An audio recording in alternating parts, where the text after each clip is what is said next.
Alert. CWF is live in 3, 2, 1.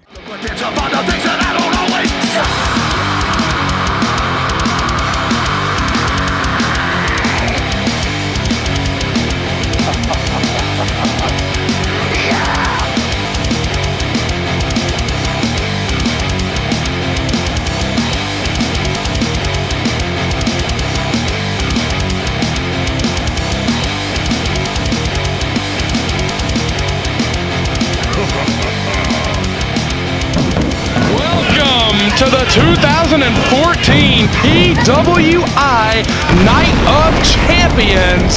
5 championships to be decided tonight, including the big one.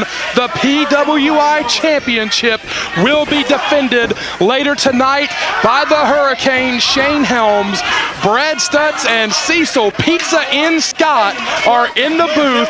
And Cecil, we are kicking things off tonight here at the Night of Champions with a grown man's match, if there ever was one. Oh, you got that right. My man Bobby Wohlfert and the great veteran, Mid-Atlantic veteran, Joe Storm. We don't see him a lot around here, but he is one of the toughest guys you'll ever see. Of course, finally got Bobby Wohlfert corralled. He was giving him a little bit of the fits in the early going here. Wohlfert is so rambunctious. He's got so much energy that literally, like you said, he's tough to corral. He's tough to really get a feel for. Fingers in the eyes. Ow, ow, ow, ow, ow. He's trying to gouge his eyes out like a melon baller. You're right, Bobby Wohlfert, he's fiery as it is, and he's just so all over the place. Very difficult man to prepare for as an opponent. I remember I teamed with him years ago when the NC State football team was in the front row, and he had every one of those guys ready to kill him by the end of it. Joe Storm making an enemy of everyone in the house tonight. Well, he's making friends quickly, of course. And you're not going to see a whole lot of fancy wrestling out of Joe Storm. He is very much a, grab your work pail and go to work kind of guy. Kick you right in the ribs kind of guy. Yes, sir. And now that's taken a little bit of that fire and starch out of Bobby Wohlfert. He came in a house of fire. Interesting opening bout here. Two guys that I don't think have ever crossed paths before. Joe Storm, very well known in the Greensboro market, you might say. Greensboro, High Point, Winston-Salem. Those are the towns that Joe Storm really made his name in the late 90s and even up to modern day. Bobby Wohlfert, originally from the state of Michigan, when he relocated to the Carolinas, he was closer to the Carolina coast, making his name in Jacksonville, Wilmington, Charlotte, and that area. Pretty sure this is a first time ever meeting. Can't think of anywhere that these two guys would have crossed paths before. And I'm pretty sure this is the first time we've ever name dropped Charlotte here on the air. Try finding that on a map. Well, the guys at Midnight Mayhem have always been supporters of CWF Mid-Atlantic. They do a lot of stuff out in Charlotte. It's a PWI Night of Champions, C-Bear. There's a very communal vibe tonight. We got some guests from other territories like Joe Storm, other organizations under the PWI umbrella. And Joe Storm is still talking junk to Mark James in the crowd, who is not somebody that I would want to talk junk to. Mark James may hit him with that baby. He needs to keep his eye on Bobby Wohlfert. 100% he does. Wohlfert trying to fire up now. Saw a little bit of glimpse of the competitive spirit of Mark James over there in the crowd. Oh, dropped him face first. Codebreaker, got to get him out from under the ropes. Does, no sir. They are rolling around like forever. Storm tried to get out. Wohlfert has him trapped and beats him. Joe Storm still had the presence of mind to try to get out. Wohlfert kept him trapped and won it. Bobby Wohlfert!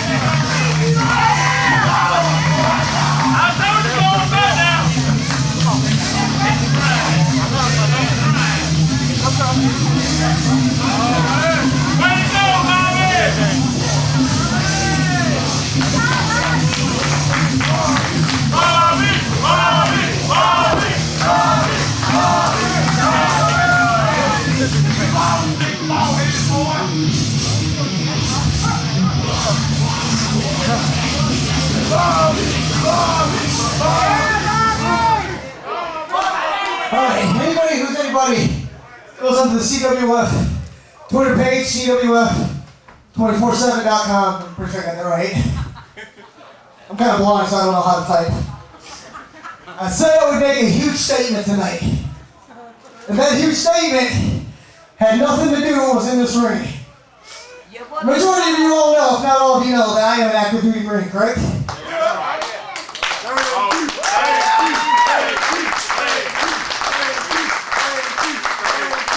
Please don't you think me. I love my job and I'd rather do it more than anybody. 15 years of doing it. It's still going. However, we all know 15 years of the Marine Corps, 20 plus years as an amateur, collegiate, and a wrestler for the Marine Corps all over the world, from Japan to Australia to Korea, and about 7 years here in this ring. I still remember my first day here. That guy right there gave me a shot. Brad Stutzy. They didn't know me from the next guy coming from Florida. My very first match was in the Weaver Cup, 2009 of September. Dangerous E, Corey Ansel. Boy, he whipped me like a mule. And I enjoyed every second of it. I love that man to death. Corey, I love you, brother. Now, for all the wrestling and all the Marine Corps stuff, things are bound to happen. And I just got back from a couple of deployments. You all know this. Unfortunately, you let your body go at times. If it was just good old-fashioned wrestling, I could keep it going. However, my Marine Corps career says you need to get something fixed. I'm not saying I'm retiring, because God save me, I ain't retired. God, I don't care if I'm 36 years old. So, being 36 years old, things break down a little bit faster and don't quite heal the way I like. So, tonight will be my final match for 6 months to a year. I'm not going to let him ruin it. I'm not going to let him ruin it.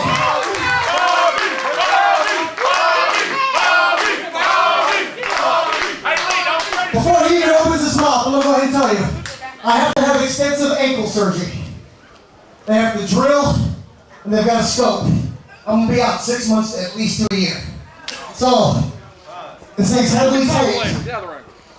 You can talk later. It's heavily bandaged, but I want to give you folks, the ones who gave me so many years ago, one more shot tonight before I go away. So, you welcome me back from Afghanistan and Iraq. Now it's my turn. Thank you. Let me have it. Let me have it. Let me have it. Please, by all means, let Brad Stutz say something. Yeah, you better. Where you at, buddy? I still can't see. You better, Levi. All I want to do is say thank you, Bobby Wohlfert, and let's move on with the next match. Randolph, let's get some music playing. Let's go. Thank you very much, Bobby, for everything that you have always been to CWF Mid-Atlantic, and that's that.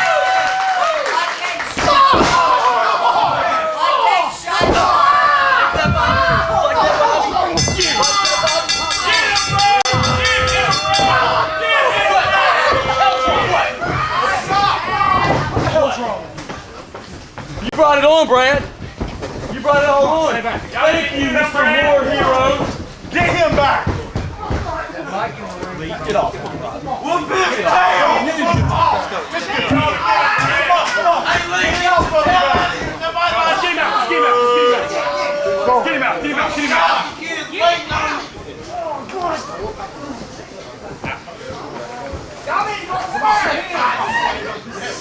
Hey, Lee.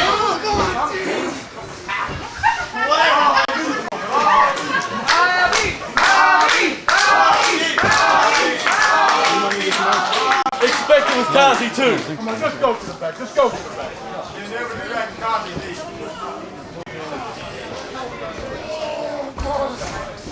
Oh, God, it hurts so bad. Help out, boys. Help out. Oh, God, it hurts. Oh, God. Oh, God. Oh, God. Joey, careful. Hey, easy. Just, let me keep it up. Doc says gotta keep it up. Gotta keep it up. Gotta keep it up.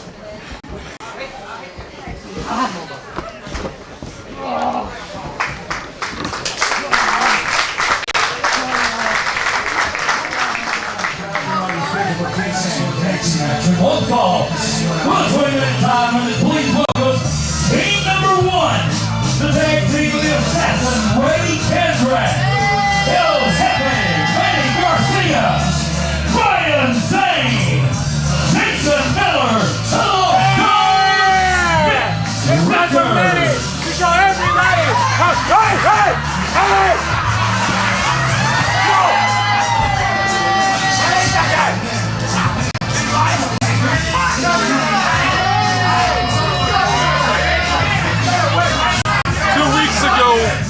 I got Zane Dawson as the tag partner. And now I got that. Coach, you got some explaining to do.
Let's just win this match. It's a match. I don't even understand this. There's a bunch of people in this ring. Nobody's better than Manny. And everybody knows that.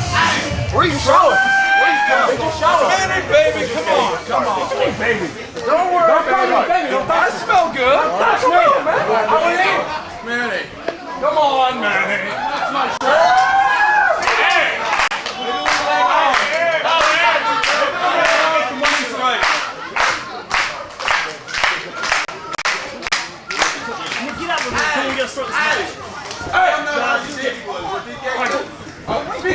Ring the bell now. Cecil Scott, 1 fall, 10-man tag team bout. How glad are you right now that you are not referee Robbie Walsh? I mean, the state of Robbie Walsh, but he has definitely got his hands full because I don't think I've ever seen a more eclectic group of 10 wrestlers in my life. Aaron Biggs and Jason Miller starting it off. They have been at odds ever since Battlecade.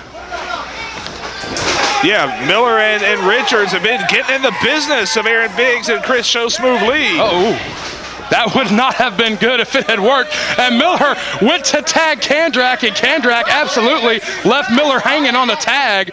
It's going to be Nick Richards in. I don't think Ray Kandrack's got a lot of patience for anybody on his team, to be quite honest. No, or anyone on the planet for that matter. Hey, you know what? If I'm Ryan Zane, I'd stay as far away from Ray Kandrack as possible.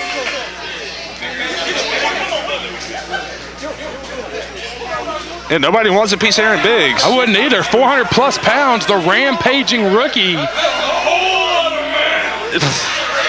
Ryan Zane told me in the back that he loves chocolate. What do you think he means by that?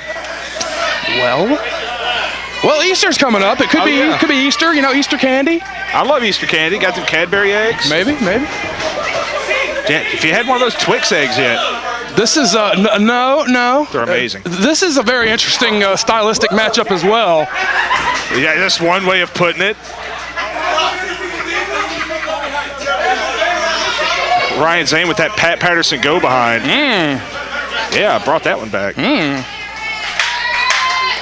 Very fleet of foot is Ryan Zane. Well, he's going to need to be evasive against Aaron Biggs because Biggs goes right about 400 or so pounds. And yeah, if he gets a hold of you, he's going to do something like that. Oh boy. He let up on him.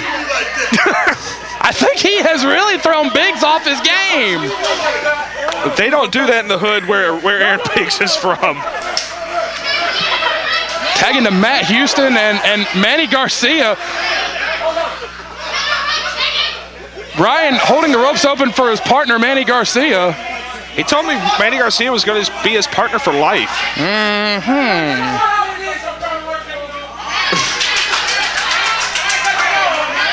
Man, this team. Garcia and Matt Houston. Now the legal men. Manny Garcia, he needs to pick his battles a little better, I think. Well, I think he was a diversionary tactic, and I think it worked. Oh, you're right. And Manny Garcia, don't let the act fool you. He really is as tough as they come. And doesn't like getting hit, though. No, he hates it. He's not tough like Kandrack is tough. He's not tough like Bobby Wohlfert's tough. He's deceptively tough. You got to remember, he pushed Corey Edsel and Aric Royal both to the limit this year. Uh-oh, double team offense. No, Garcia's not going to let him have it. Garcia is fighting for everything he's worth here. Oh, but they muscled him up. I think they underestimated how big Garcia is when they went for that move. But he's got very long limbs. Yeah, Garcia goes about 6'4", 6'5". Yeah, big kid is Manny Garcia. Oh! He's got that developmental talent height. Yeah. And right now, he's getting rattled by the Outlaws. Well, his chest isn't going to develop anymore if he keeps getting chopped like that. Big Jimmy Parker tags in for the first time, and it's Parker against Garcia. And this is one big Hoss tag team. Yeah, no doubt. It's bad when Rick Converse might be the smallest guy on the team. Garcia makes a tag, I think, to Kandrack. And speaking about people that have been rivals for months, it was Jimmy Parker's CWF Mid-Atlantic return back in December when he and Kandrack were on opposing sides, and Richards just tagged himself in. I don't know what Richards is thinking here. Of course, Ray didn't argue with him a whole lot. Look, Kandrack notoriously does not really like having partners so much.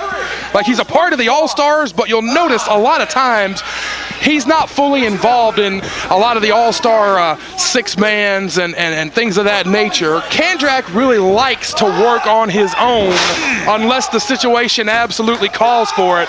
So I'm pretty sure a team like this is not Kandrack's first choice of assignments tonight here at the Night of Champions. No, and his face is very standoffish. It tells the whole story. And the big man, Jason Miller, back in. A lot of big men in this matchup. Gonna try to double team Parker here. Oh, Parker runs right through him.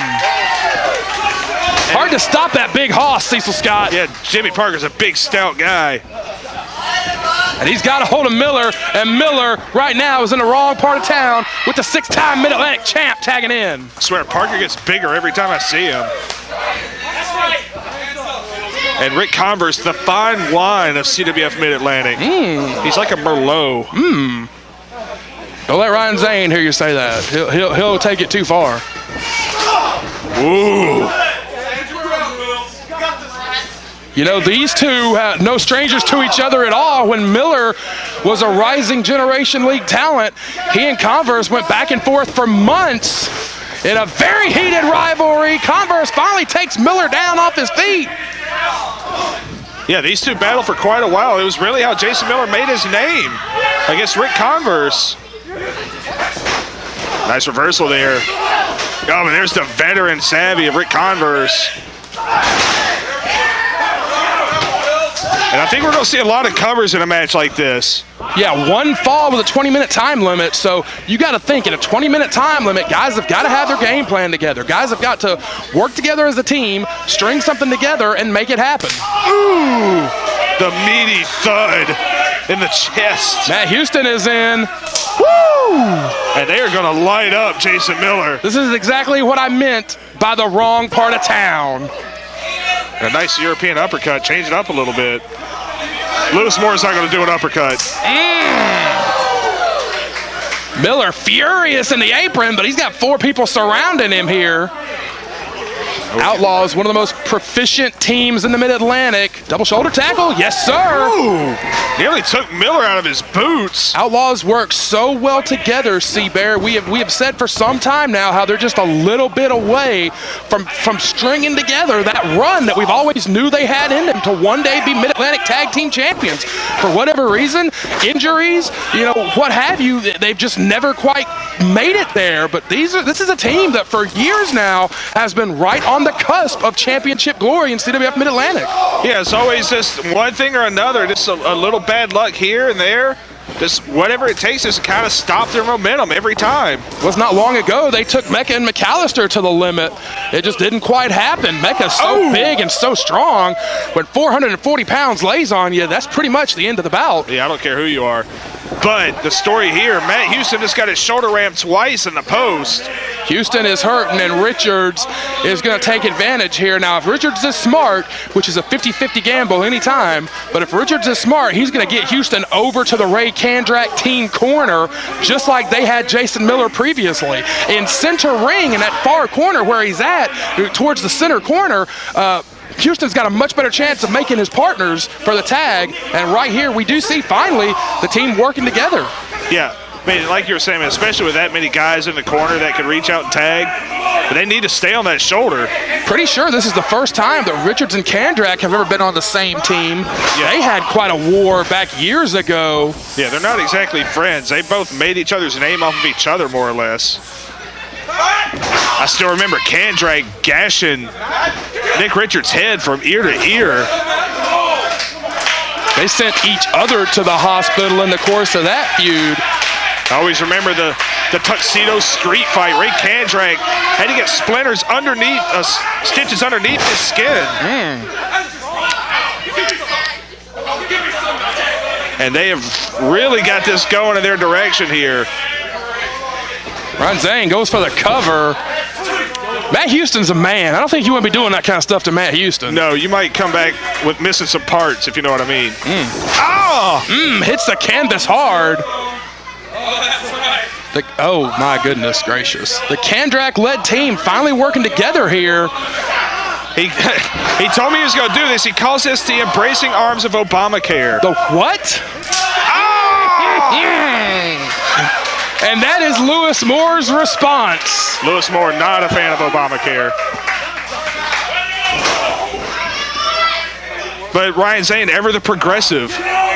Ever the progressive indeed. Miller tags himself back in. You got to think Miller, with everything he throws at Houston, is going to be thinking receipt for when Miller was trapped in the corner just a few moments ago. Oh, yeah, they're going to attempt to rip that arm out of the socket. Snake eyes. Dropped him against the buckle. Houston trying to go to the corner. Miller is not letting him go. And he's got a little bit of a half sleeper, half trap on that arm right now. Good move. Garcia in. I think Garcia was willing to tag in just to get away from his partner, Ryan Zane. Partner. The air bubbles. Partner. Yeah, guys saw the bunny ears. And Matt Houston fighting back. You see the pain on his face, but he's a long way from the corner. Those big, And this is kind of ironic. This is normally a game plan you see from the Outlaws, going after that shoulder. Yeah, positively. The Outlaws great at dissecting one body part. And in this case, it is Houston that has befallen that. And I have to give Richards credit. He set all this up. Whoa. Garcia trying to draw everybody out of the corner. Robbie Walsh has got to hold back a lot of man right now. I hope Garcia didn't think Robbie Walsh was going to stop all those guys from coming in. Discretion, a little bit the better part of valor here. Definitely the smarter tactic is to be discretionary and not charge in the ring, because when you do that, you do your partner a disservice. You know what? I'm seeing a lot of Ryan Zane here, from all kidding aside. He's wrestling a good match right now. Converse now charging in. The Converse Parker Biggs Outlaws team really starting to get frustrated with the Ray Kandrack-led team. And Robbie Walsh has completely lost control of this match. Matt Houston hurting on the canvas. Nice armbar. And they are going to grind Houston down. Oh, he's got that sunk in deep. And you hear the crowd trying to get Matt Houston up. He's got 4 big, tough guys he could tag if he could get over there. He's got to get there, though. It looks like Manny's trying to go to the eyes, maybe. But Matt Houston stop it. He drills him. And I think Manny forgot he's got another arm. Uh-oh. Super kick! Put it right on the chin, and this is the biggest opening that Houston has had in several minutes. Aaron Biggs wants to tag. Lewis Moore wants to tag. Rick Converse is looking keenly. Jimmy Parker is staring Ray Kandrack down in the corner. And we got Richards. Richards is in. And Converse is in. He got the tag to Converse. And Converse cleaned it house. Inverted atomic drop here. Ooh, gorgeous clothesline, just about knocked Richards out of his tattered jeans. He's been wearing those for weeks. Yes, he has. Oh, Richards still got some fight. He's got plenty of fight. Oh, Converse drills him in the face. Could be the Richter scale right here. Yes. He's got Richards. Drilled him with the Richter scale. Cover. Wait, what is Dakota doing? Chase Dakota just stopped the fall.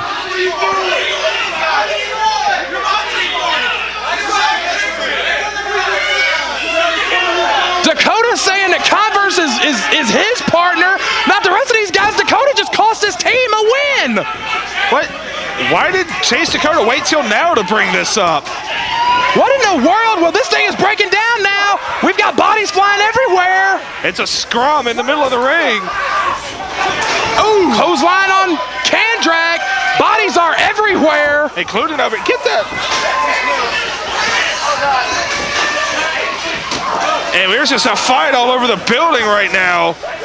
Bodies are everywhere. Robbie Walsh has completely lost control. Chase Dakota has completely just thrown this complete bout into disarray here. We've got a prison riot.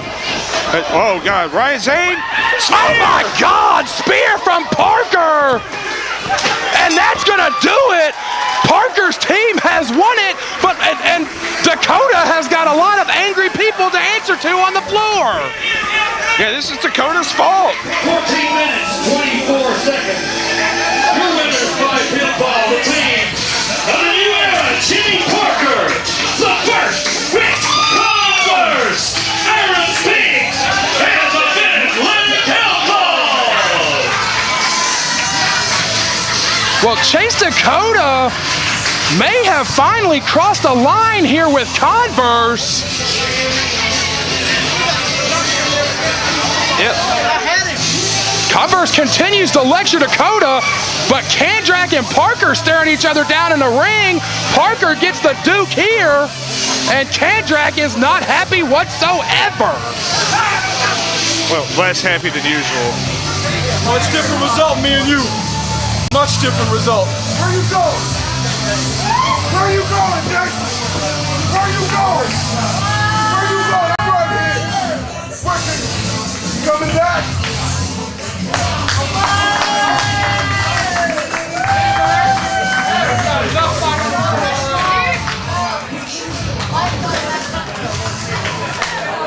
Let me hear you.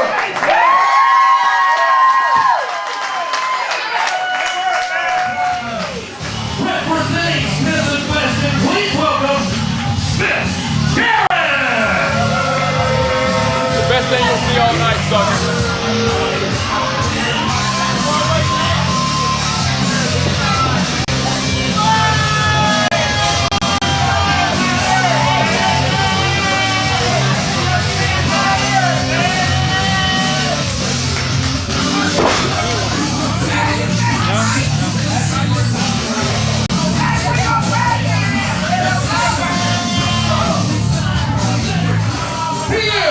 Your CWF Mid-Atlantic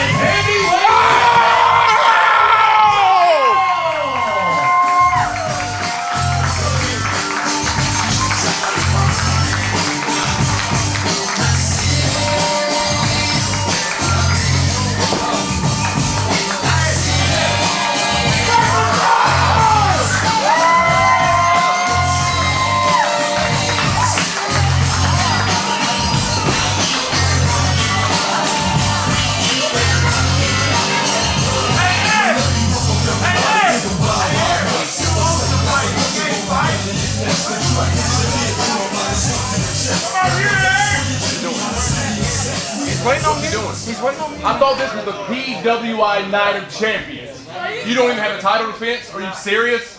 Are you kidding me? Are you serious? Here's what I think. I think the best looking belt in the Mid-Atlantic belongs to around the best looking waist in the Mid-Atlantic.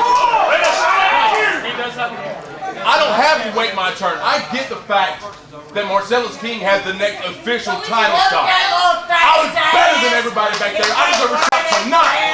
I get the fact that everybody gives me a shot. I'm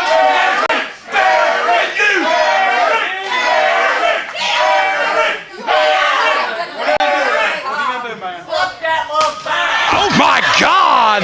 The champ! Title defense at the Night of Champions! Bell sounds! Smith Garrett is making the charge! Smith Garrett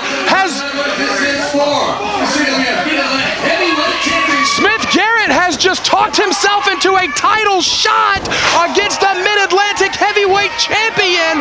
Brad Stutz joined in the booth by Donnie Dollars. Donnie on injured reserve right now with a grade 2 MCL sprain. I appreciate you coming out tonight, but Donnie, what do you make of this development? Smith Garrett has basically talked himself into a title shot. That's quite a development, Brad. If I had known that you can just go around asking for title shots, then I'd have been on that road a long time ago. Yeah, undeniably so. I mean, cover here from Royal. I mean, there are people that are on the roster for years and years and never are granted a shot at the championship. Smith Garrett undeniably realized that he had the chance to make the most of this non-title match tonight, and apparently you just got to get under the champ's skin a little bit. I didn't realize that's all it took. Royal drills him in the chest. But you got to be prepared once you call that bull out. Yeah, undeniably so. Garrett, one of the brightest prospects in the Rising Generation League, but good-looking neck breaker, but he has still got to hang with the champion, and there is only one, the Mid-Atlantic champion, Arik Royal. Donnie, you've been in the ring with both these guys. What does Smith Garrett have to do? What does a smaller, inexperienced man have to do against a beast like the Mid-Atlantic champion, Arik Royal? It sounds cliche, but he has got to take him down. He can't allow him to be, he towers over him. He can't allow that size, that weight, that leverage advantage to go to the champ, or else this title shot is all for naught. Yeah, I don't have the Grant Sawyer stat book ahead of me, but I'm going to say that Royal has probably got a good 30 or 40 pounds on Smith. He's got to. Just look at him. And definitely a few inches in height. Now, Smith is obviously proud of his physique, but Arik Royal has come a long, long way. Yeah, cardiovascularly, I would probably give the advantage to Smith if this thing becomes a long, drawn-out bout. Right. Less weight he's carrying around. That's the only advantage I see. But very few guys can last with the champion for that long. Absolutely. What a development here. What a story this is going to be, Donnie, if Smith Garrett walks out of here with the title. Yeah, it's apparently made me realize that I can't just let opportunities go to the wayside. I need to take some more initiative, maybe call out the champ. Kick to the head. Well, the reason why this was a non-title match, the next scheduled title defense is March the 29th at Madness in Any Direction against Marcellus King. King won the Battle Royal at the tag team tournament, that is, to earn that title shot. I wonder what Marcellus King thinks about this. We have a situation right now where basically an unranked contender, a Rising Generation League prospect, a great athlete, but an unranked contender could upset the champ here tonight. Could. Emphasis on could. Could. But the champ is the champ. And it looks like he's switching beast mode on right now. Oh, brilliant move. Yeah, he could not let that tackle happen, point blank. There's no two ways about it. That tackle, that sick kick, anything in that repertoire, any of the big, heavy artillery that the champ has in that repertoire will end the match. Ooh, was that to the throat? I think it was. Royal actually headed back in the ring. I think he's stunned the champion here, and he's not taking advantage of it. Champion is stunned. Oh, cover. Nope, he's not that stunned. Yeah, it's going to take quite a bit more than that to put, how long's he been reigning now? How long? 400 and... over 434 days. He passed that back when he fought the Barbarian in title defense number 20, making this title defense number 21 against Smith Garrett here at the Night of Champions. Oh boy, oh my God, crisscrossed him on the tackle. And the champ is not happy at all. What is he? Looks like it's gonna be the Gorilla Clutch. Oh. He must have set him off because I ain't seen him use this. The champ is sending a message to every potential challenger of what they must do to take that title from him. Every potential challenger. I see you, Aric. I got you.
Congratulations, champ, on another successful title defense.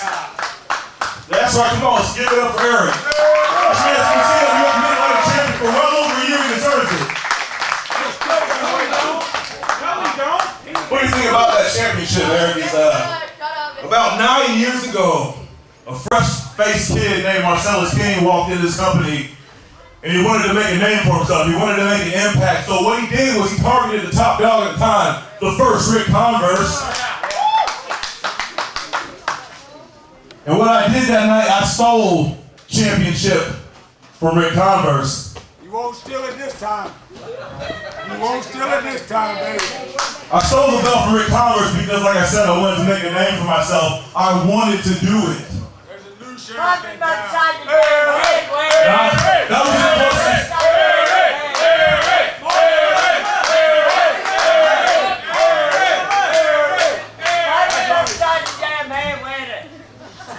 Now, as of today, that was the closest that I've ever come to the Mid-Atlantic Championship. Now, since then, my resume has grown and has come to include the Mid-Atlantic Television Championship, the Mid-Atlantic Tag Team Championship, the Pro Wrestling Evo Heavyweight Championship, not to mention I was the very first ever PWX champion. And then I walked away from the business, and I sat home and I said, you know, there's one thing that you never did in the Mid-Atlantic, and that was capture the Mid-Atlantic Championship. 2 weeks ago, I made that official. And on March 29th, big man, brother, I'm taking that title.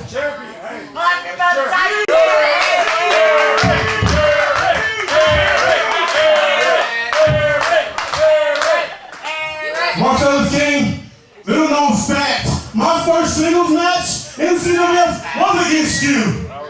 And you beat me.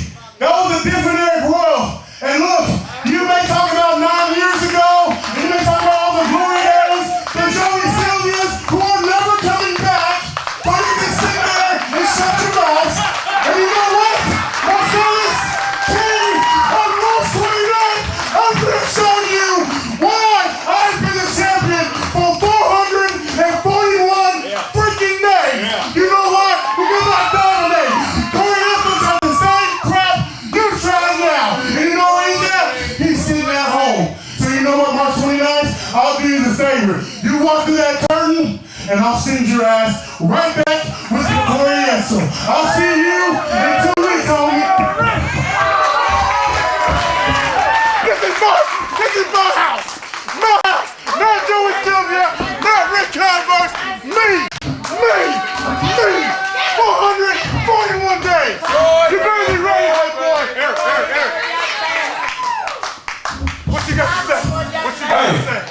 then on March 29th, hey, I'm telling you straight face to face because I respect you as a champion. I respect you as a man. On March 29th, brother, good luck. Because you're going to need it. I'ma still be the champion. Still, no matter if you don't like it or if you do like it. This is my belt. This is mine. Mine. Nobody's taking it.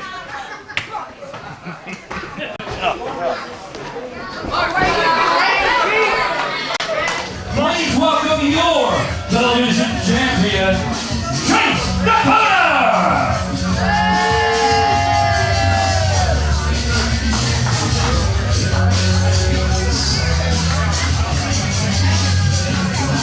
Once again, it's time for your favorite part of the show.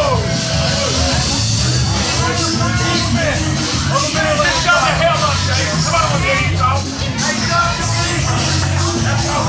Hey,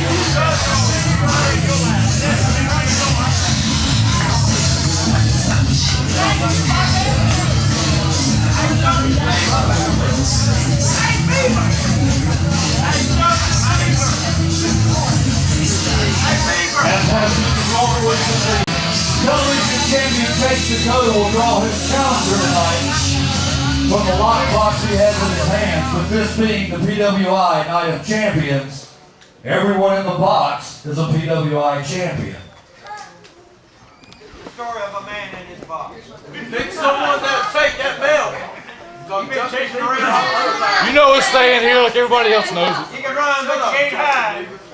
When are you going back? Draw Rick's name out of it. When do you go back to the farm, boy? Who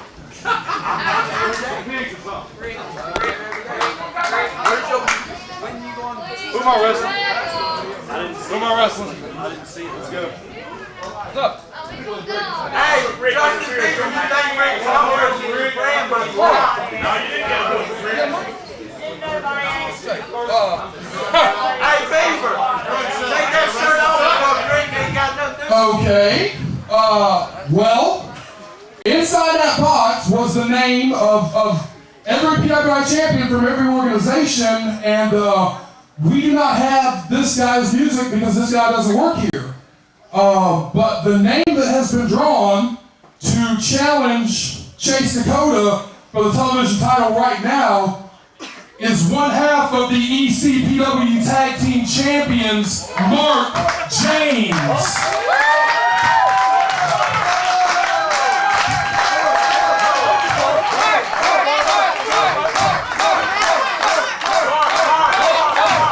It's your call, man. It's your call.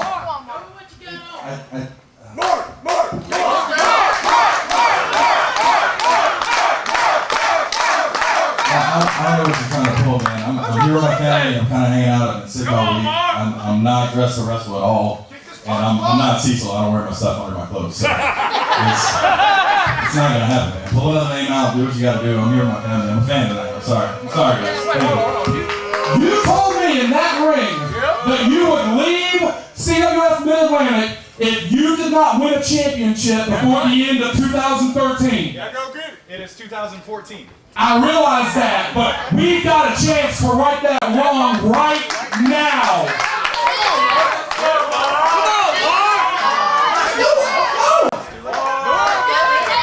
You got your stuff? You got your stuff? No, I don't. I'm kidding. Hey, give me the mic. Give me the mic. Give me the mic. I mean, I can take my pants off, but nobody wants to. Hey, listen, I understand, Mark. I understand. You're a man of your word. Thank you. Except, well, I would say, how would your child feel if you were called out in front of him for a title and did not accept, and he had a loser for a father? But I will not say that. I will not say that because I will not say that because obviously the child isn't even his.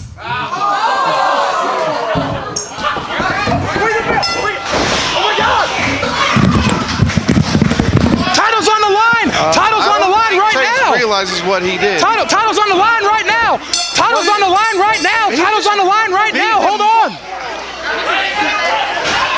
Holy crap. Hold on. Hold on.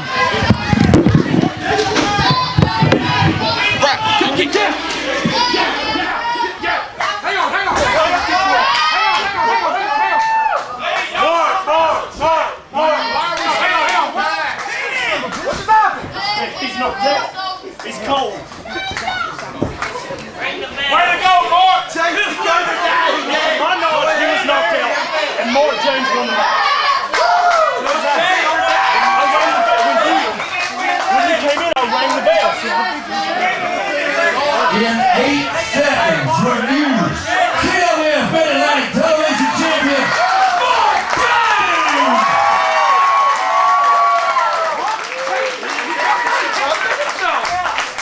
Dakota has been knocked out. He cannot defend himself. The match is over. The title has changed hands.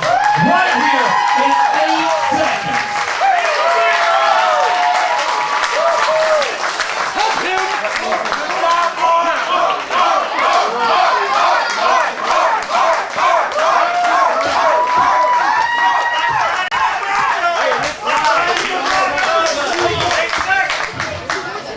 I told you my door was always open to you to come back anytime you wanted. You said you would leave because you were not a champion. It looks to me like Mark James is a champion in CWF Mid-Atlantic.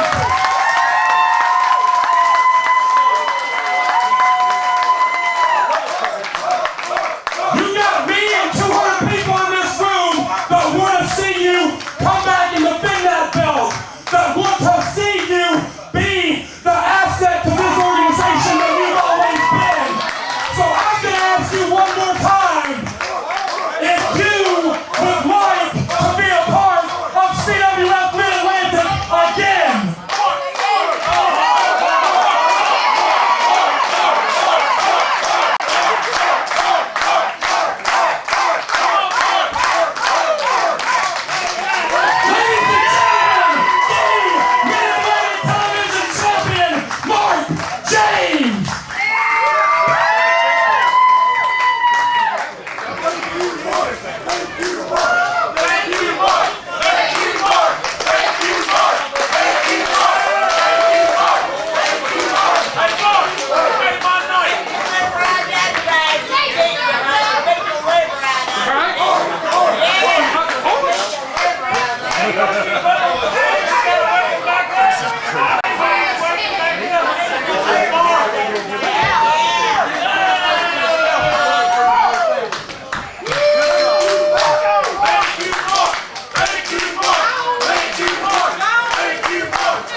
PWI Night of Champions. What do you think? Our first new champion tonight, Mark James.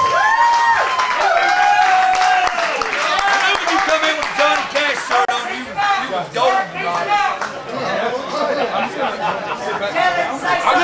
I think go with the boys. 8 seconds. Ladies and gentlemen, our next bout tonight is for the CWF Mid-Atlantic Tag Team title. Ladies and gentlemen, we're going to demolish some Killbillies. We are the danger.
Is anyone in charge here today? I thought it was you.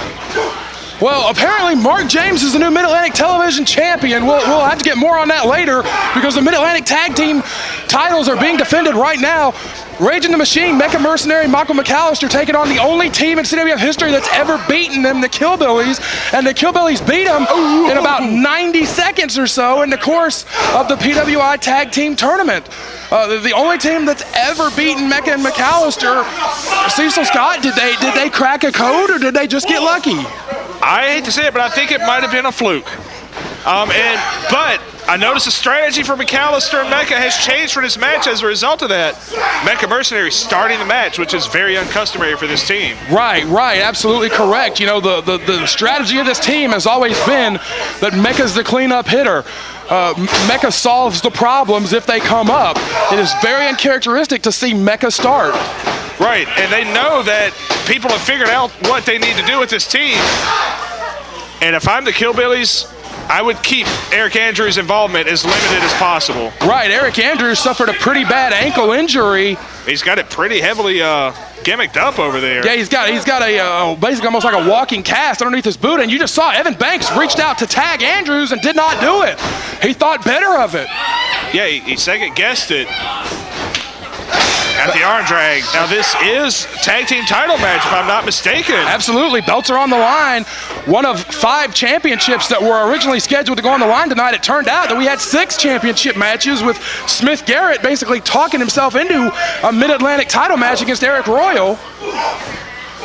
And I'm sorry. No, go. I was going to say, Royal has retained. Apparently, Chase Dakota has lost the television championship to Mark James via referee stoppage, with Dakota no longer able to defend himself. And, here we have a situation where the one team that's ever beaten Mecha and McAllister has got a title shot as Aric Andrews kind of gingerly steps into the ropes. Uh-oh. Ow, Dumb move from Aric Andrews. Bad move. And that's just the wrestler instinct. He didn't even think about it. I think you're right. Not a good move, though, on the part of Aric Andrews. I was going to say, are we in a situation here, Seabury, where we could see 2 titles change hands in 2 consecutive matches, you think? I've still got to put my money on the champs in this match, just given the injury to Aric Andrews. McAllister drilling away.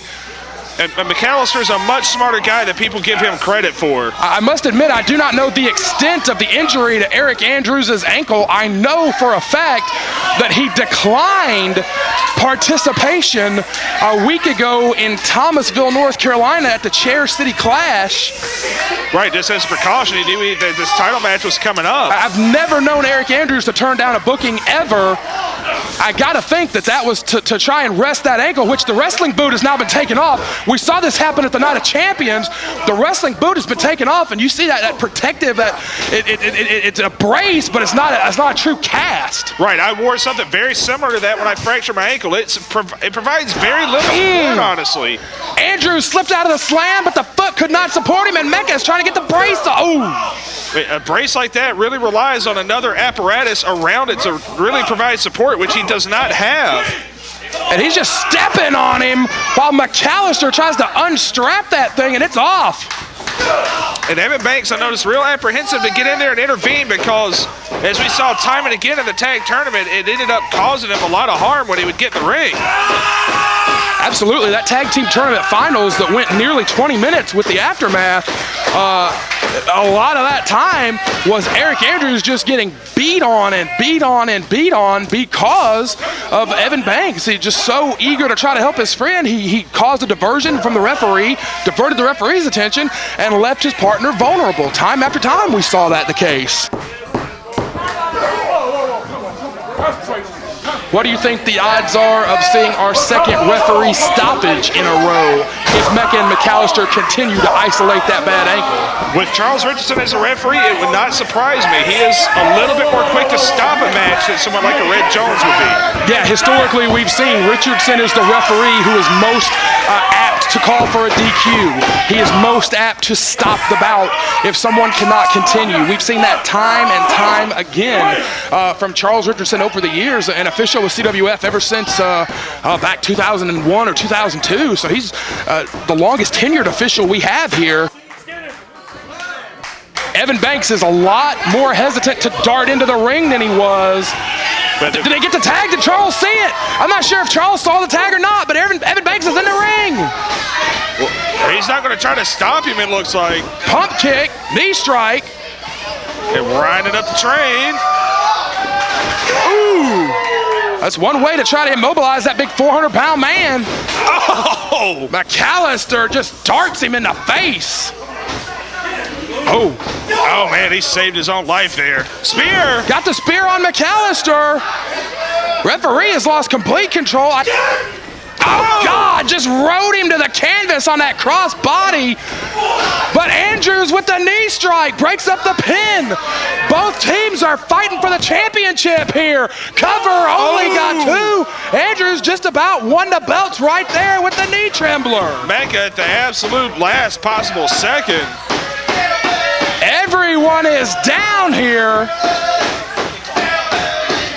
And Charles counted that. Maybe Aric Andrews is still the legal man.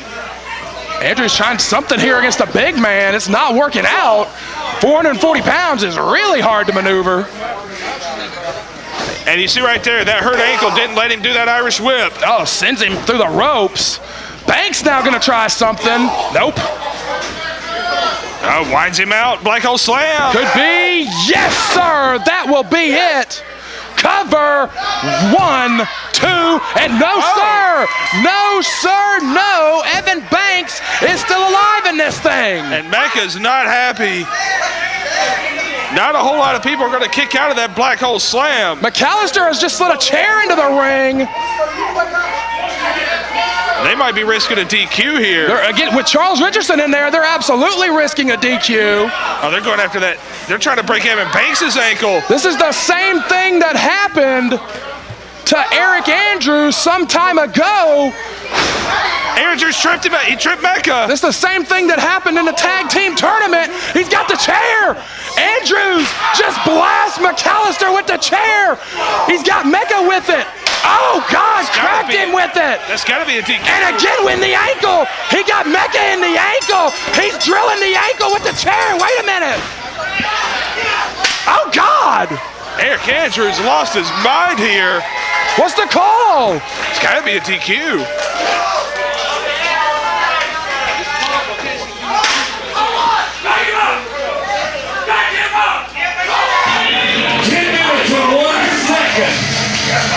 Referee Charles Richardson called the match.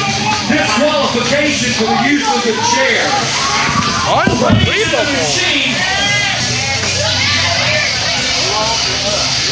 Okay, all right. If you don't mind for a second, Bobby O'Neill's got something to say. And me, being the manager of these boys right here and also their best friends in the world, I'm tired of people taking advantage of them. So I want to do something, guys, if this is okay, because I know it will be. Because y'all won the farm fights, y'all won the PWI Tag Team Tournaments, former CWF Mid-Atlantic Tag Team Champions, undefeated for 11 months. So how about at March 29th, madness in any direction, you put those sweet little gold straps up on the line against the Killbillies. And just to make things even and fair, nice playing field, no disqualifications. On March 29th, you boys are going to get you some. Challenge made. The champs may have just accepted the challenge. Are we going to see no? Oh, God, Andrews is still slinging that chair. But the story here, the champs have retained. But Cecil Scott, the story here is the ankle of the Mecha Mercenary has now been injured. Right, he went after it with that chair. I'm curious to see if they accept this challenge. 2 weeks from tonight, CWF Manny took in direction.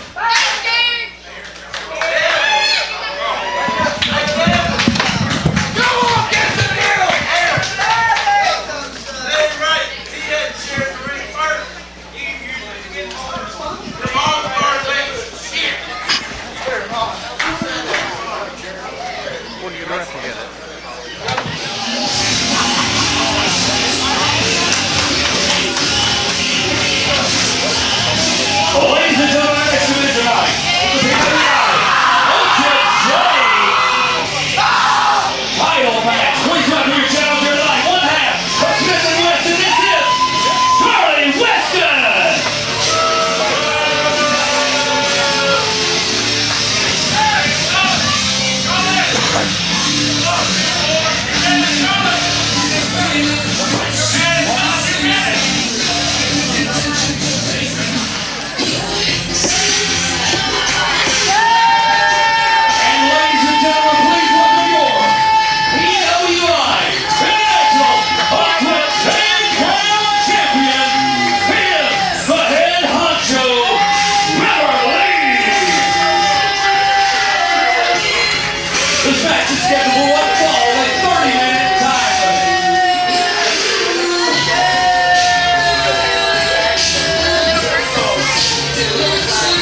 weatherman says ice.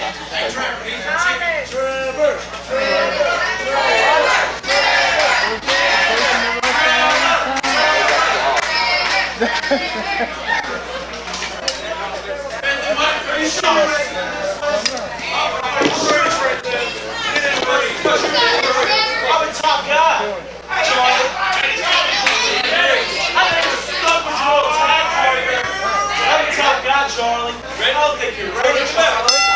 Bell sounds, one fall for the Ultra J Championship.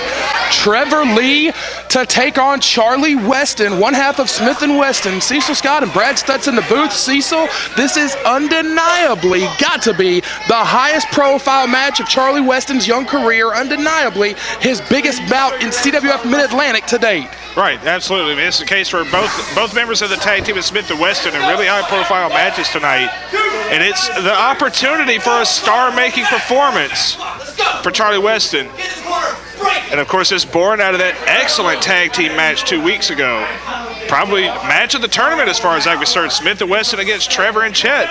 Yeah, I would agree. I thought it was absolutely the match of the tournament, and I think it was a head-turning performance for Smith & Weston. And I think that's one of the reasons why you're seeing them in those high-profile opportunities tonight. You know, Smith Garrett tried everything in his power to make the most of his against Arik Royal, but even a good showing in a non-title bout would have meant a lot to Smith Garrett and his standing in the organization.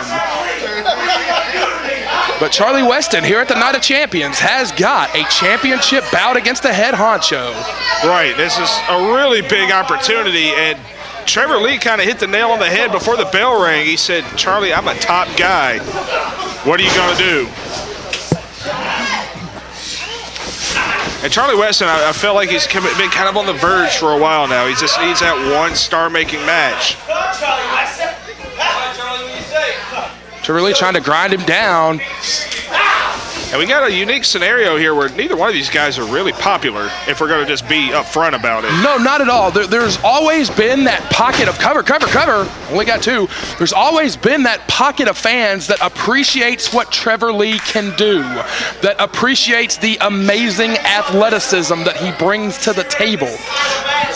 But he's not a well-liked guy, you know? No. When you see somebody doing the incredible athletic things that Trevor Lee can do, it wows you. It leaves you in awe, and that's easy to understand, but his tactics, his personality, not well-liked at all.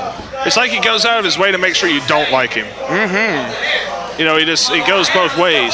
And Charlie Weston, I think he's just kind of a by proxy. People don't like him just because they've been fighting the Killbillies for so long. Well, I think you've got a guy in Charlie Weston who is that quiet type, that heavy hitter, the quietest guy in the room, but one of the most eager to throw down if the situation calls for it. This guy is a country boy. He's a fighter from the farms of Virginia. Blue collar is Charlie Weston.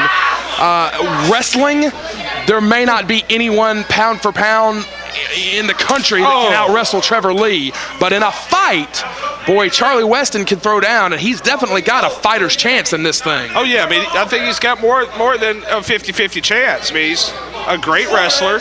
Just because he hasn't had the big match doesn't mean he can't win the big match. And Weston in the biggest match of his career, Cecil really has got virtually nothing to lose here. Right, nothing to lose, and really, you know, everything to gain, though. So it's a no-lose situation. And we know how tough he is. We saw him in the Virginia farm fight, and I imagine he's been cashing a lot of the checks at Smith Garrett's mouth rights for a while. Mm-hmm. We've always talked about Smith Garrett being the more braggadocious, hot-headed half of Smith & Weston, and we certainly saw that earlier tonight with Arik Royal. Weston, more the workhorse of the team. With that said, I was very impressed with Smith Garrett tonight. Yeah, absolutely so. He hung in there with the champ, and you want to talk about somebody that was really in a nothing-to-lose situation. You know, even a non-title match against the champ is somewhat of a gift. Oh, stomps him to the canvas. Oh, nice little curb stomp. Like, they went through the beautiful wrestling, and then he just decided to stomp him in the face. I think that's what we're going to see from Weston. I think we're going to see a little bit more fighting, a little bit more roughhousing. Trevor Lee, I think, is going to try to keep it a wrestling match. Grappling is where Trevor Lee is going to have the advantage. All right, grappling, and he likes the hard kicks. Both of these guys like to throw the kicks, to be honest. And right now they're just throwing chops. Fires away. Oh, God. You don't spit on a Virginia boy. Oh, God. Fires away. Weston now has got the champ reeling a little bit. No, Trevor Lee cuts him right back off. You know, and I don't want to read too much into things because I never do that. But Charlie Weston seems a little tentative in the ring tonight. More so than usual. Certainly more so than when it was Smith and Weston against the Killbillies. That tenaciousness, that pit bull attitude of Weston. You're right. He is a little hesitant. Could be the nerves of such a high-profile match. There's a lot of eyeballs on Charlie Weston right now. And quite frankly, up and over, heads up. Anytime you leave the ring against Trevor Lee, you've got to watch for that huge kick. Oh! And I think it's a case where maybe Charlie in this... Oh, my God. Uh-oh. I'll get back to that point in a second. Weston is on the floor. This is going to be bad news bears for Charlie Weston. Oh! And I was about to say, this happens a lot where guys you can over-prepare for a match. And I think Charlie Weston may have over-prepared.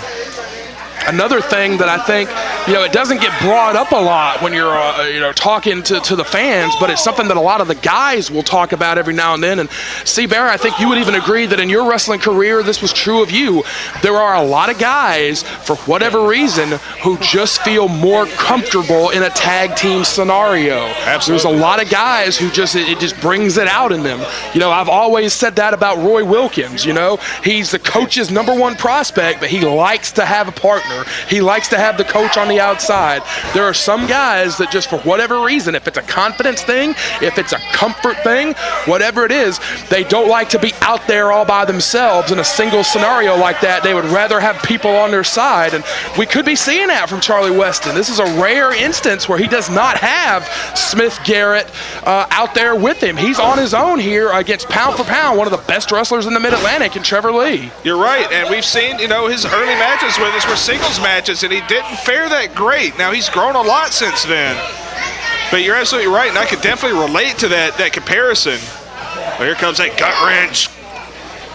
Trevor Lee so strong, walking around the ring with him and drives him into the canvas. With ease. But, I don't want to bury Charlie Weston before he gets going here. No, Weston is a tough kid, but he is a rising generation league wrestler.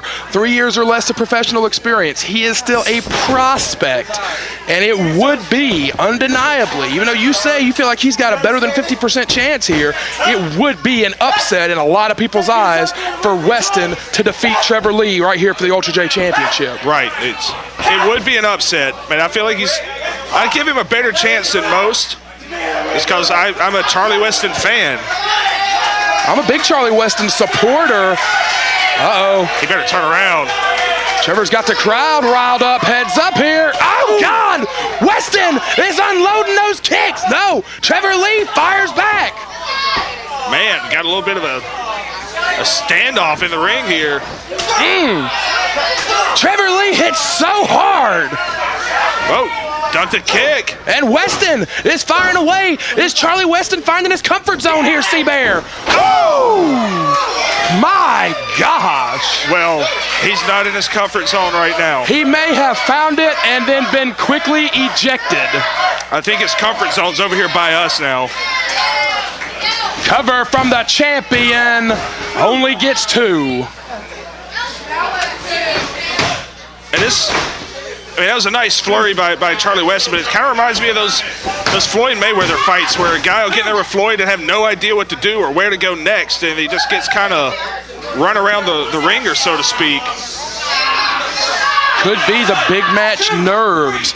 Could be that he's just gotten so used to having his partner out there. Could be any combination of that. But Charlie Weston is on his back on the canvas, and that is the one place he does not want to be. No, Wes Trevor has you where he wants you. And it's still talking trash.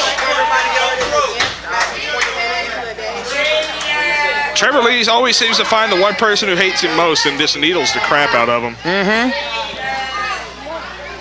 Trevor Lee got him by the ear. And gonna slow it down. Smart move, slow it down. This is what Trevor wants. Not to mention, we have talked about the lack of big match experience from Charlie Weston. Trevor Lee has got plenty of big match experience. At only 20 years old, this is a guy that has main evented Battlecade against the Mid-Atlantic champion. Right, and we got a Charlie Weston power slam. Good move from Weston, scores with it, did not hook the leg though. And the guy was a match of the year machine in 2013. Oh! Then, of course, he went 65 minutes with Andrew Everett to capture the Ultra J Championship in one of the most grueling, amazing matches we've ever seen. Oh, nice clothesline. Weston has got to find his groove. He has got to find that comfort zone that we talked about a second ago. If he finds it, he's got a chance here. And he's smart to go to the body at this stage like that. Good move. Hooked him with a neck breaker on the way down. Covers the man. Yes, he does. Only two. Hey, Trevor Lee has such amazing stamina. Going to the body and the back is a very smart move. Weston has to persevere. He has to survive. And Trevor trying to get out of the ring. Well, now we've seen this from Trevor Lee before. Trevor Lee has been known to use those ropes to his advantage. Right there. Got him right in the throat with the rope. Yeah, throat in the mouth. And it's not going to incapacitate you, but it gets your attention. Weston charges, though. Weston trying to shake off everything Trevor does. If that momentum gets halted, it could be several minutes before Weston gets it back. Oh! Catches him and drills him into the canvas. Cover from Trevor. Two. Only got two. That's trademark Trevor Lee right there. A master of using physics. He's unbearable to talk to, but he's a smart kid. He really is unbearable to talk to. He is.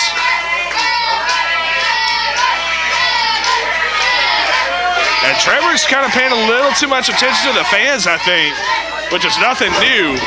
Stomps the back of the neck. Ow. But I think Charlie Weston, you know, he's been on the defensive a lot, but I think the more this match goes, the less he feels, I guess he's kind of working the nerves off, so to speak. He's getting his confidence.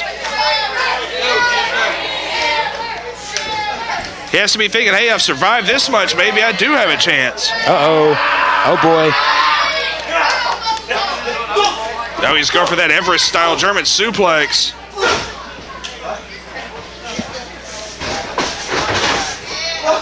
No, Charlie stopped short. Oh! Kicked him right in the forehead. The story of the match has been Weston trying to capitalize. Superman punch! Got him with it. Hold on, new champ. Are we going to see another title change hands tonight? Cover, cover, cover!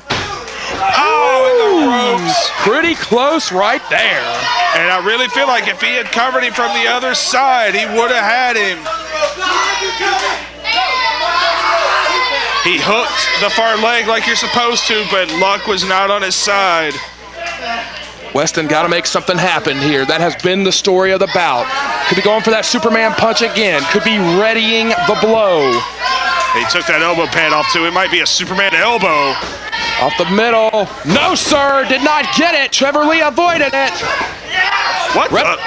Trevor Lee just put some space between him and the challenger. Oh, did not work, though. It did not work. Yeah, Trevor doesn't have Chet out here to direct traffic, so he's trying to get out of this thing. Desperation is sinking in. Tornado DDT. No. Oh, the strength. Oh, need him in the face. Arch crush! Drilled him in the center of the ring, and Trevor Lee retains the championship. But all the credit in the world to Charlie Weston. He wrestled a hell of a match. Absolutely. Trevor Lee has called himself the head honcho for months. But that prophecy may be true. Pound for pound, we may be looking at the best wrestler in the Mid-Atlantic right there. Trevor Lee!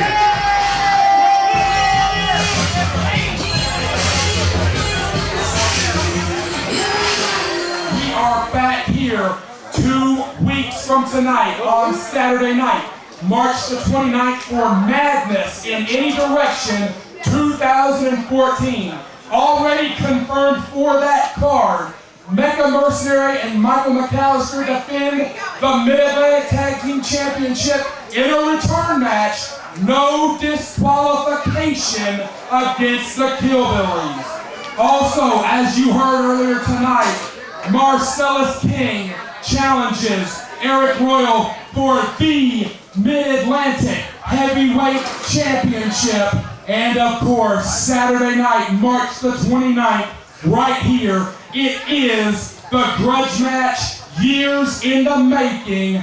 Lee Valiant versus the Kamikaze Kid, one-on-one, right here at the Mid-Atlantic Sportatroium. All tickets are just $10 for Saturday. Wait a minute! Why? Come on, Rick. Come on, Rick. We got business to take care of. What? This is a protest. Rick, come on. Come on, Rick. Bro, come on. This is bull. Never before has a championship changed hands via a knockout. Especially by someone who doesn't work here anymore. If I don't have my belt given back to me right now, me and my best friend Rick Converse here, we're leaving. We're leaving here. Come on, Rick.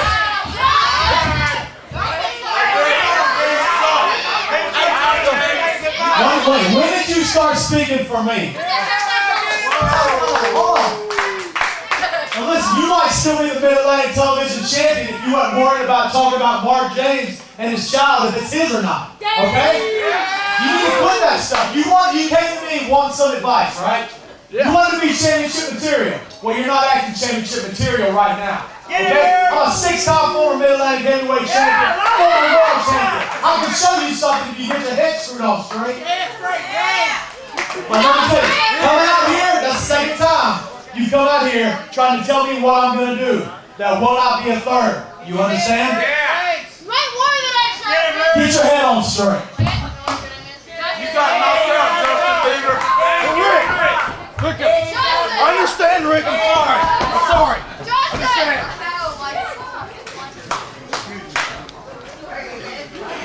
It's for the CWF Rising Generation League Final. It's scheduled for one fall, appointment and time limit. This is your champion. Representing the Aftermath, Chet.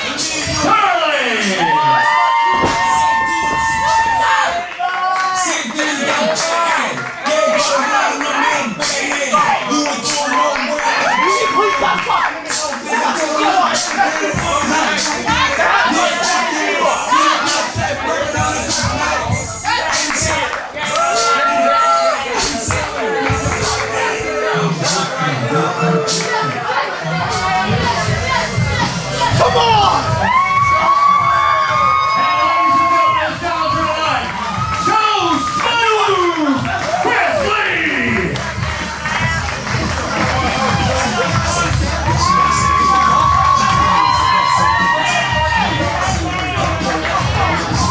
And the winner of the match tonight will be the Rising Generation League champion.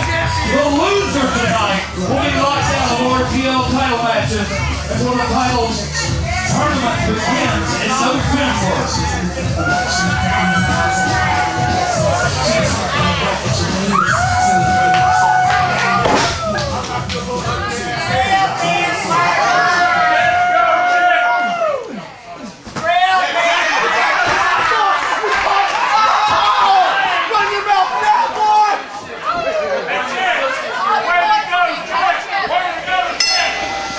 Bell rings, Rising Generation League Championship is on the line. Brad Stutz and Cecil Scott in the booth. And Cecil, the ramifications in this match are pretty huge. The winner will leave tonight the Rising Generation League champion. The loser is locked out of championship matches until the annual RGL tournament begins in November. That's right. And so this is extremely important for both men. I feel like maybe more so for Chris Lee. He is the man in the chase right now. Yes, somebody's career trajectory will change tonight, because for one of them, they're not going to get any more shots at that Rising Generation League Championship. And Cecil, you know as well as anybody that when you're less than 3 years in the sport, title opportunities are really hard to come by in CWF Mid-Atlantic. Smith Garrett tonight scheduled for a non-title match against the champion Eric Royal. Matchmakers officials would have never granted Smith Garrett a championship match against Eric Royal on our own. Right. So those Rising Generation League talents, that RGL championship is the prize that they fight for, and someone is going to get locked out of the Rising Generation League title picture right here tonight for about the next 6 or 7 months. Right, and this the RGL is so important for guys at this experience level to give them a chance to shine and really just give them something to fight for, so to speak. And Chris Lee coming out with a lot more aggression than I'm used to seeing. Dunking that side kick. Yeah, come get me. Ooh, caught the rope, did Chris Lee. And this is such a rivalry, going back a whole year. It is such heated matches between the two. And I feel like years down the line, they'll still be looking across the ring from each other. They will not lock up for the championship after tonight. At least not until November. Right. Who knows how that Rising Generation League tournament's going to play out, but neither man will get another championship bout, regardless of the outcome here tonight. So very high stakes here at the Night of Champions. Chet had the ear. Undeniably, he learned that one from Trevor Lee. Right, we saw that earlier from Trevor. Oh! Man, this is such a different match than we've seen from these two. Absolutely. Typically speaking, these two Rising Generation League stars lock up. It's finesse. It's high flying. It's even some technical wrestling. Cover here from Sterling. These guys are bringing the heavy shots tonight. A little bit more viciousness out of the two of them. Yeah, more of almost a brawling type match. A lot of knees to the stomach, a lot of punches. And nice rear chin lock there. Yeah, he said, yeah, Charles. And one thing that we haven't touched on, because it's not a huge factor yet, but it's something athletes are going to have to think about, it's starting to get warm. This is the first time it's really been hot in this building in several months. And when you're used to that cold, and then it gets hot, it's really tough for your body to adjust. Yeah, that's a great point. You're not even paying attention. You said yes or no. He said, yes. I just thought I'd throw that in there. No, you're 100% right. It's definitely warmer tonight than it has been since the summer months. And that does play a factor in your cardiovascular conditioning. You know, Chris Lee has cut weight since he lost the championship at Battlecade. I think he's down something like 10 or so pounds. Right, he's down to about $110. Come on now.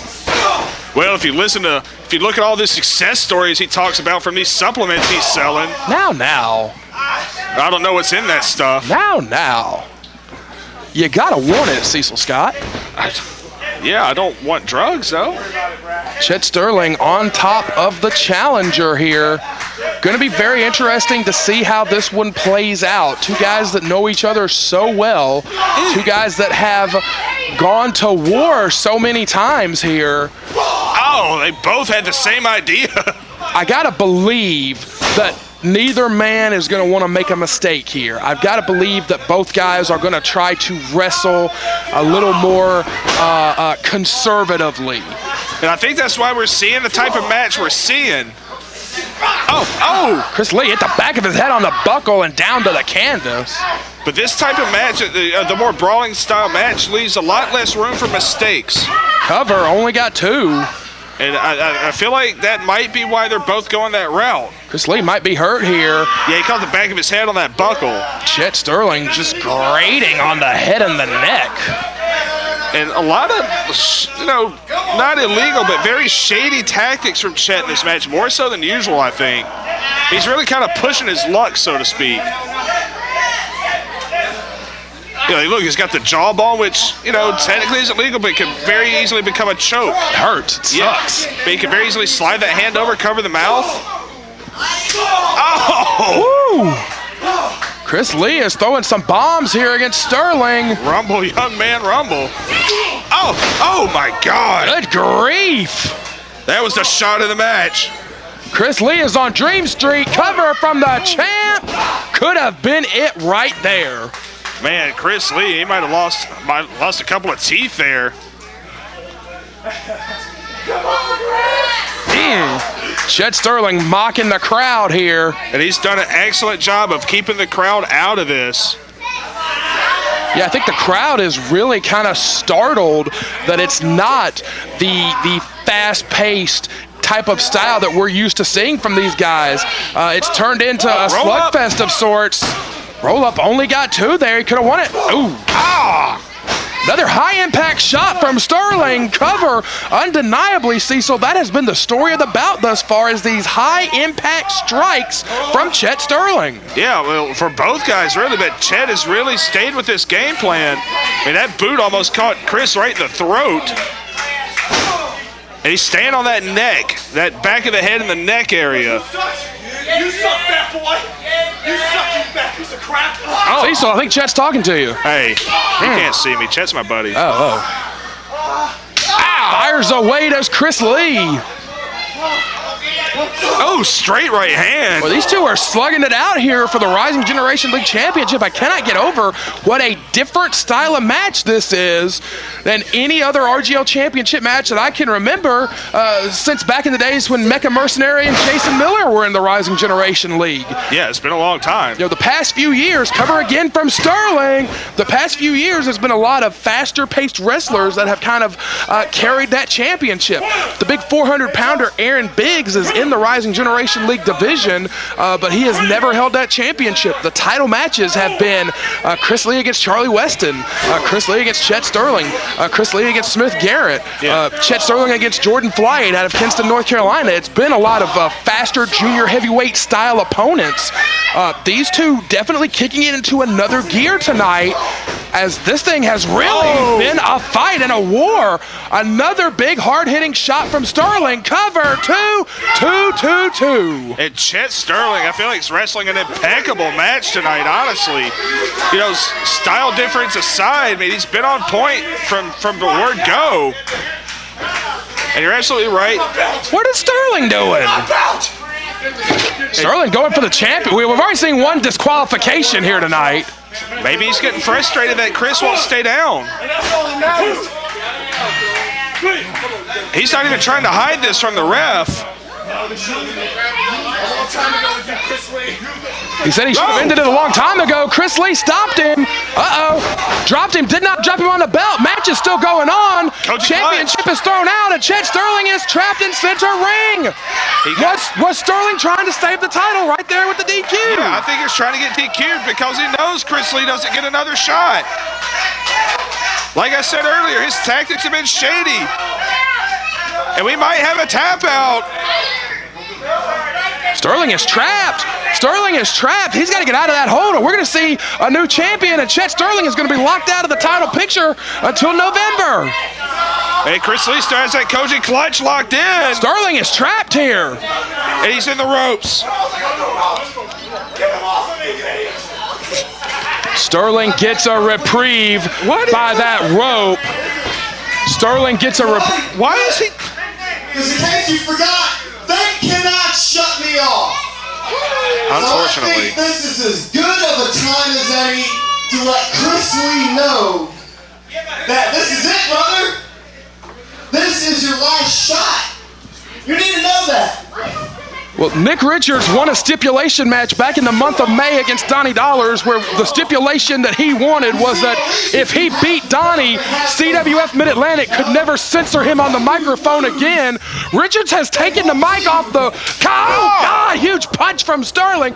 Richards has taken the microphone and he's sitting in the crowd with it.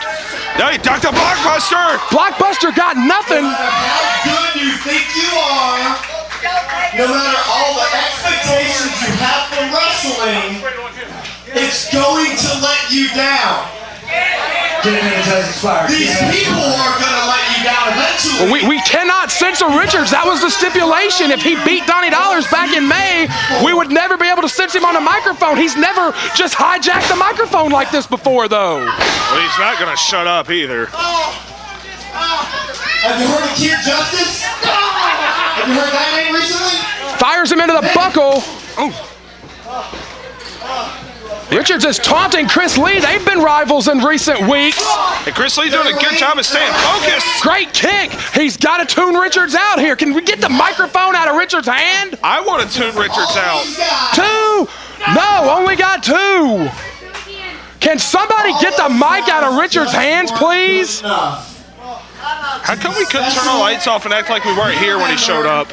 If I was going to do that for anybody, I would have done it when Lee Valiant came out here, but that's another story. Northern Lights! Trap the arms, heads up. 2, 2, 2, 2, 2, 2. I don't think you get it.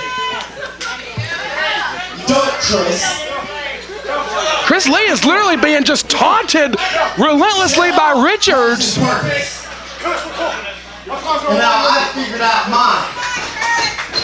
Chris Lee going. Caught him in the top of the head. That's a good way to bust somebody open. No matter how good you think you are, no matter how loud these people cheer you today, that there will always be like lariat! Like me. Huge leg lariat from Sterling. This is it. This is the match right here. 1, 2. No, sir. No. Just stay down, man. Man, Nick Richards. If there was there's a title to his autobiography, it'd be Misery Loves Company. Then have your world come crashing down because of someone like me. Can we get the microphone away from Richards for the love of God? Oh, huge kick to the head. These two are crippling. For me, I'm not DJing a radio station from 12 to midnight. This isn't another job, Chris Lee. 12 is midnight. Sterling going to the ropes here. Except that this is it. I got him. Chris Lee is up in defiance of Richards. Chris Lee is up. Going for a superplex did not get him. Superplex did not get him. I can change your life, Chris Lee. Richards is still taunting. Where is she? Where is she? What is he talking about? Marissa! Where you at, man? I can show you a better wedding night than your boy ever did. Richards is taunting the wife of Chris Lee. I'll show you how to consummate a marriage. Oh my God! Blockbuster from Sterling as Richards taunted Chris Lee's wife. Sterling hit the blockbuster and has retained the championship. Sterling wins it, but the assist and a half goes to Nick Richards, the lost cause. 8 minutes, 20 seconds, you're one of our pinfall. And still the CWF Rock Generation League champion, Chet Sterling. Well, Charles Richardson is surlier than usual tonight, but Sterling has retained the belt with the assist from Richards. You are just going to see another example of a good kid with a good heart that gets put down.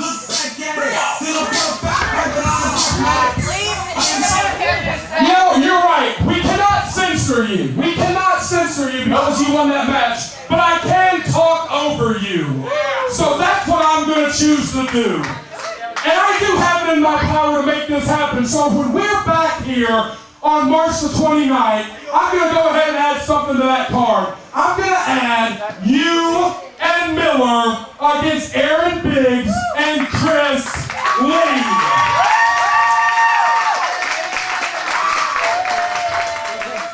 Blame your boy Brad for the 29th.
Ladies and gentlemen, your main event tonight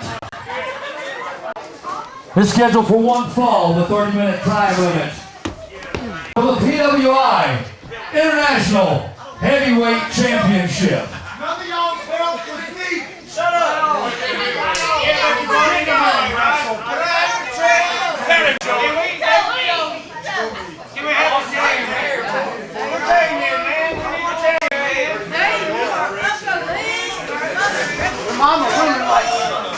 Please welcome your challenger tonight, wearing black. This is the one-man riot, Zane Dawson. And ladies and gentlemen, wearing green and black tonight, he is your PWI International Heavyweight Champion, former WCW Hardcore Champion, former WCW World Cruiserweight Champion, former WWF European Champion, former WWF Hardcore Champion, former two-time WWE World Tag Team Champion, two-time WWE World Cruiserweight Champion, and in fact, he is the longest reigning Cruiserweight Champion in wrestling history. Your PWI International Heavyweight Champion, Shane the Hurricane Helms. I think he needs a longer intro.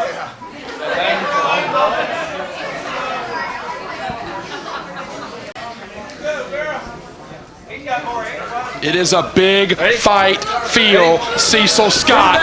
One fall for the PWI Championship, and the champion is not backing down from the wrathful challenger one bit. No, not at all. And Zane Dawson has been chomping at the bit, and he just seethed.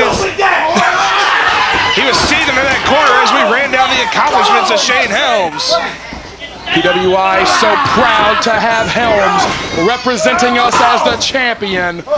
This is a true battle here. Oh, Hurricane Rana from the champ. This is a true battle of superhero versus super villain. Dawson has been on a tear for months and months, and Helms will either put a stop to that path of destruction tonight, or we will see a new PWI heavyweight champion in the one-man riot. Absolutely, and this is a rivalry. Oh, he can't even hit him in the post. Oh, very dangerous. Anytime you hit the hard part of the post or the edge of the ring like that, Helms is hurting on the floor. And Helms is a guy who's had major neck and back injuries. And these two have been going all over the state, just beating the hell out of each other. Right, Zane Dawson even invaded Omega, the home promotion of the Hurricane, back a few weeks ago. Cover here only got a count of one. For anyone unfamiliar with the history, Dawson was invited to CWF Mid-Atlantic last year in a special attraction bout between two wrestlers not on the active roster, where the winner would face the Mid-Atlantic champion Aric Royal. Dawson won, but his match against Royal ended indecisively, and in a rage, Dawson trashed the lobby and attacked staff here at the Mid-Atlantic Sportatroium. Upon that, we agreed that Zane Dawson would never be invited back to CWF Mid-Atlantic. However, Royal insisted upon a rematch. In that rematch, Hurricane Helms was a special guest commentator and got involved back in June, helping Royal assist the belt after Dawson came to the table and physically accosted him. They would meet in December at Battlecade for this very championship, and it looked like Dawson was going to end the career of Helms by attacking that surgically repaired foot until Jeff Hardy, of all people, intervened and saved his friend, helping Helms retain the championship. Cover for the challenger here, cover! Only two. Dawson vowed that he would take the championship from Helms, and that has brought us to this return bout. The actions of Dawson over months and months and months are the reason why he is not allowed in the locker locker room with the other wrestlers. He is not allowed around the staff. And it is only because people like Andrew Everett, Eric Royal, Eric Andrews, Brandon Day, Donnie Dollars, and Hurricane Helms have insisted upon facing Dawson that we even let him into CWF Mid-Atlantic to begin with. And coincidentally, Cecil, other than Helms, all those people have eventually fallen to the one-man riot. Right. Zane Dawson, he does exactly what he's been doing in this match. He assaults you from the word go. And you're right. I mean, we would not have this guy if people weren't so willing to want to get in there and punch his teeth out. But you know what? As much as people want to shut him up, no one's been able to do it yet. Absolutely no one has. And Shane Helms has been on the ropes from the opening bell. This is a guy in Shane Helms who has literally locked up with the biggest stars in our industry of the past 20 years. This is a guy who has literally wrestled in front of 60 and 70,000 people. This is a guy that has faced The Rock. This is a guy that has been in the ring with Ric Flair, Steve Austin, and virtually every other major name of the past 20 years. And if Helms is on the ropes from Dawson, if somebody with that resume and that experience, if someone with all that going for them has a hard time handling Dawson, what hope is there for a guy with 1 or 2 years experience on the independent level? Dawson is a dangerous man. Helms could not hold him on the slam, Cecil. Right, that's all that work that's been done on that back and the neck. Dawson is a dangerous man, and it is apparent when he's in there with Hurricane Helms that he brings a big league toughness. He brings the toughness that you do not encounter on the independent level. No. He brings a big league toughness. He does, and I remember last year he took Eric Royal to a place he's never been before in his life, and a place he may never go to again. One of the most violent Mid-Atlantic Championship matches we've ever seen, certainly the most violent of the past several years, as the crowd here in Gibsonville begins to rally around Hurricane Helms. Dawson has taken a lot of people out of this matchup with his viciousness and just his presence. When Dawson walks in the room, Cecil, the mood changes. Absolutely. Kids run away from him. He says it's over. Taking too long. Ooh, did not get him. No water in the pool, and now the Hurricane has got to rebound. He's got to hit something here. He needs a big shot. Oh! Helms also brings big league toughness and big league experience. There's a reversal there and a nice diving lariat. Helms says, I will fight this monstrous human being until I've got no more fight left in me. Takes the man down. Great move from Helms. That big Samoan drop might get it done. Two almost had him. Referee Eric Foster says 2. And as tough as these guys have it in the ring, we don't have it very tough out here with the H2H waitress, do we? Always happy that the H2H was right in the line of sight, so to speak. Cover Absolutely. From Helms. Holds him down. Almost got him. Helms has got to put together something to take down this big man. It truly is a matchup of a superhero against a super villain. Helms has got to put something together against this monstrous human being. And it looks like it may be the choke slam. Yeah, the choke slam will usually do it. He's measuring him. Got him goozled. It's a big man, though. Fires away. Helms using the official to hold up. Oh, God! He got the referee. Dawson just creamed Eric Foster with the spear. And Eric Foster was a guest referee of ours from Omega. Stomps him. Nightmare on Helm Street. Got him with it. Got him down. No official, though. No official. Foster is down. We're going to need another official here. Now what? Wait, where's that coming from? The coach. What is this idiot the coach doing out here? And he likes the Pirates now. But Kandrack. He likes the Pirates because the assassin has hit the ring. Kandrack has hit the ring. Kandrack got involved back at Battlecade, and Kandrack and Dawson were partners weeks ago in the tag team tournament. Neckbreaker. Oh, Dawson just hit the coach. What the hell? Dawson, I don't think, is accepting exactly do him any favors. Big lariat! The most dangerous lariat in wrestling, but still no official. We got referees here. Coach and Kandrack, I don't even know what business this was of theirs other than Kandrack expressed his desire weeks ago to one day be PWI champion. He challenged the winner of that Battlecade matchup, Cecil. Right. And he has got involved again. And I'm not sure why he would try to help Shane Helms win the title if he, or lose the title, I should say.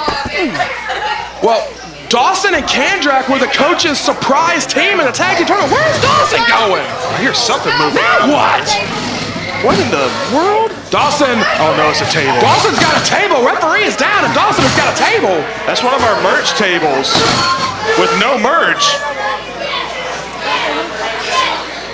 That table has all the Cecil Scott merchandise in the world on it.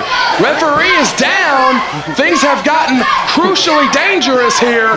Things have just reached a crucial point, and he's dragging the prone official out. Yeah, the referee's still not even stirred. Dawson may not be going for the victory. Dawson may be going for the kill. Pile driver's not legal here. Pile driver's not legal. Oh God. Oh my God. Oh my God. He's gonna pile on Helms. Helms continues to fight. He was looking to launch him out of that ring. Whoa! Dawson is caught up. Dawson is trying to avoid that table. He has avoided it so far. Man, that table is kind of the elephant in the room right now. Oh my God! No! Oh my God! This is getting dangerous. No way. Oh no! Oh my God! Oh my God, this is dangerous! Oh my God! Oh my God! Oh! He puts Dawson through the table with the choke slam! And that might be the end of this match for Zane Dawson. This crowd is in a stunned silence. Dawson has just been choke slammed through that table, but Helms has got to get him back in the ring to win the match if we even can get an official out here. Yeah, this referee Foster he's just now starting to kind of stir. Eric Foster, hold on, cover. 1, 2, no! Helms is shocked. Dawson is still alive. And I think the only person who's not surprised is Zane Dawson. Shane's got a chair. Hold on. Very uncharacteristic of the Hurricane here. Hurricane does not know how to beat this man. This is desperation. He's got that chair. Duck. Oh my God, the lariat. Dawson creams Helms with the lariat. Cover. No. Oh. I thought that was it. Helms survives. The choke slam did not work. The most dangerous lariat in wrestling did not work. What is it going to take for one of these men to put down the other? Dawson is leaving the ring. Dawson is leaving the ring. Oh, God. He's coming over here. Oh, God. Jesus. He's got the PWI title belt. Dawson has got the belt. I thought he was coming after. Foster's not looking. Foster, turn around. He's still trying to shake it loose and get that chair out of the ring. Foster is still stunned. Duck belt got nothing. Choke slam. No. Oh my God! The lariat cover. Short lariat. That's it. Dawson has won the championship. Dawson has won the championship in a shocker. Zane Dawson, the super villain, the one-man riot, has won the championship.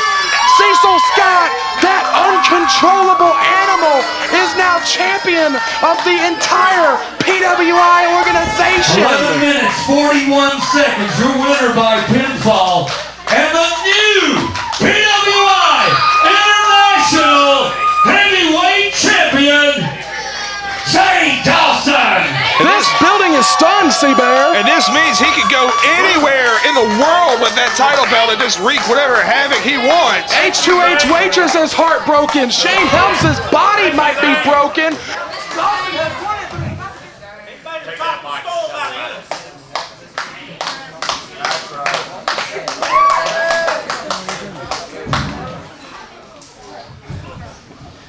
You need to get a rookie referee.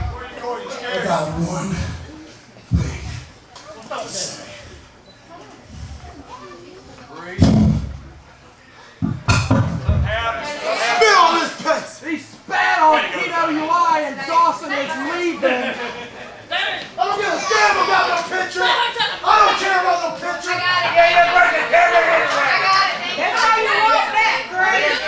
absolutely took the measure of everything Shane Helms dished out.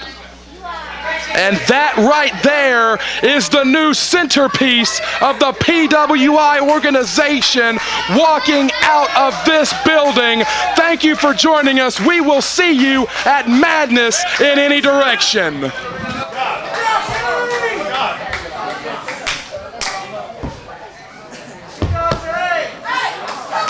We'd like to thank everybody for being a part of PWI Night of Champions 3. CWF will bring to action 2 weeks from Night Madness in any direction. Visit CWF247.com for all information on that.